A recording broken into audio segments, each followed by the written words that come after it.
Jio coin ಮುಂದಿನ ಬಿಟ್ coin ಆಗಲಿದ್ದು, ಇದನ್ನು ಇವಾಗಲೇ ಪರ್ಚೇಸ್ ಮಾಡಿದ್ರೆ ಫ್ಯೂಚರ್ ನಲ್ಲಿ ಕೋಟ್ಯಾಧಿಪತಿ ಆಗ್ಬೋದಂತ ಸೋಷಿಯಲ್ ಮೀಡಿಯಾದಲ್ಲಿ ತುಂಬಾ ನ್ಯೂಸ್ ಸರ್ಕ್ಯುಲೇಟ್ ಆಗ್ತಾ ಇದೆ. ಹಾಗಾದ್ರೆ ಈ ಜಿಯೋ ಕಾಯಿನ್ ಅಂದ್ರೆ ಏನು, ಇದನ್ನು ಹೇಗೆ ಕಲೆಕ್ಟ್ ಮಾಡುವುದು, ಮತ್ತೆ ಇದು ನಿಜವಾಗಿಯೂ ಫ್ಯೂಚರ್ ನಲ್ಲಿ ಬಿಟ್ ಕಾಯಿನ್ ಆಗಬಹುದಾ ಅಂತ ಹೇಳ್ತಾ ಹೋಗ್ತೀನಿ. ವಿಡಿಯೋನು ಕೊನೆ ತನಕ ನೋಡಿ. ಜಿಯೋ ತನ್ನ ಹೊಸ ವೆಬ್ ಬ್ರೌಸರ್ ಆದ ಜಿಯೋ ಸ್ಪಿಯರ್ ಅನ್ನು ಲಾಂಚ್ ಮಾಡಿದೆ.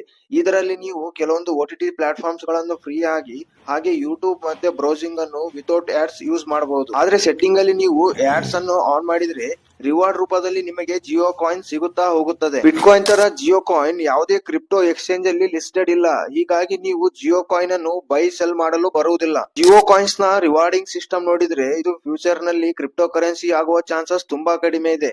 ಅದರ ಬದಲು ಇದು ತನ್ನ ಇತರೆ ಸರ್ವಿಸ್ ಗಳನ್ನು ಯೂಸ್ ಮಾಡಲು ಬಳಕೆ ಆಗಬಹುದು. For example trends, mobile recharge, Jio petrol pump ಮತ್ತಿತರ ರಿಲಯನ್ಸ್ ನ ಸರ್ವಿಸ್ ಗಳನ್ನು ಯೂಸ್ ಮಾಡಬಹುದು. ಜಿಯೋ ಕಾಯಿನ್ಸ್ ನ ಕಾನ್ಸೆಪ್ಟ್ ಹೊಸದೇನಲ್ಲ. ಈ ಮೊದಲೇ ಗ್ಲೋಬಲ್ ಆಗಿ ಬ್ರೇವ್ ಬ್ರೌಸರ್ ಈ ಮಾಡೆಲ್ ಅನ್ನು ಇಂಟ್ರೊಡ್ಯೂಸ್ ಮಾಡಿತ್ತು.